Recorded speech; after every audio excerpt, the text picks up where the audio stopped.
അല്ലാഹു റബ്ബുൽ ഇസ്സത്ത് തീരുമാനിക്കുകയാണ്, മഅ്ദനിക്ക് ഒരല്പം സ്വാധീനം ഉണ്ടായിക്കോട്ടെ എന്ന് തീരുമാനിച്ചാൽ അത് മാറ്റാൻ ആർക്കും കഴിയില്ല.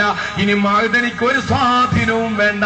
മഅ്ദനി ഏതെങ്കിലും ഒരു പള്ളിയുടെ മൂലയിലോ അൻവാർശ്ശേരി അനാഥശാലയുടെ മൂലയിലോ ഒരു കസേരയിൽ ഇരുന്നു കൊണ്ട് അനാഥ കുഞ്ഞുങ്ങളെ പഠിപ്പിച്ചാൽ മതി എന്നാണ് എന്റെ റബ്ബിന്റെ തീരുമാനമെങ്കിൽ എനിക്ക് സ്വാധീനം തരാൻ ഒരു ശക്തിയെ കൊണ്ടും പറ്റൂല.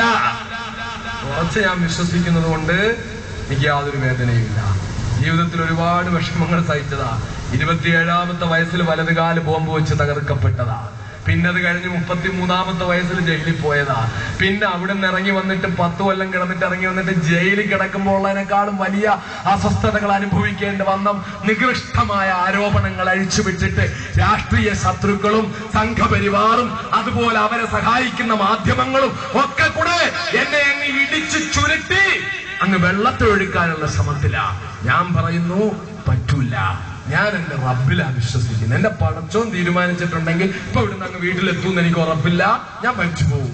മരണത്തിന് വല്ലതുകൊണ്ടോ? ഞാനിപ്പതേ കന്യാകുളങ്ങര പള്ളിയിൽ കയറിയിട്ട് എന്റെ കുടുംബത്തിൽ നിന്ന് എന്റെ വാപ്പായുടെ ഒരു സഹോദരിയുടെ മകളെ വിവാഹം കഴിച്ച സഹോദരൻ മരിച്ച പോലീസിൽ ജോലിക്കാരനായിരുന്ന സഹോദരനെ ഖബറിന്റെ അടുക്ക ദുആ ചെയ്തിട്ടാ വരുന്നേ.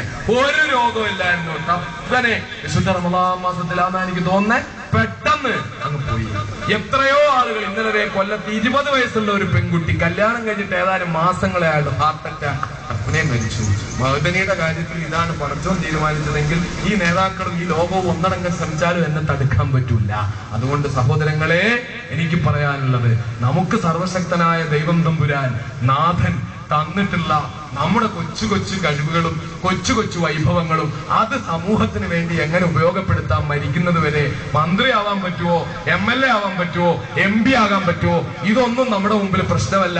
ഒരു പാവപ്പെട്ട മനുഷ്യനെ സഹായിക്കാൻ പറ്റുമോ? PDP സംബന്ധിച്ചിടത്തോളം ഞങ്ങൾ ജനകീയാരോഗ്യ വേദി രൂപീകരിച്ചും ഇതല്ലാതെ അൻവാർ വെൽഫെയർ അസോസിയേഷൻ രൂപീകരിച്ചും ഒക്കെ ആയിട്ട് കഴിയുന്നവണ്ണം ഇപ്പൊ അടുത്ത് കഴിഞ്ഞ ആഴ്ച ഞങ്ങളുടെ വെൽഫെയർ അസോസിയേഷന്റെ പേരില് ഞങ്ങള് ഈ കൊല്ലം ജില്ലയിലെ 4 പാവപ്പെട്ട കുടുംബത്തിന്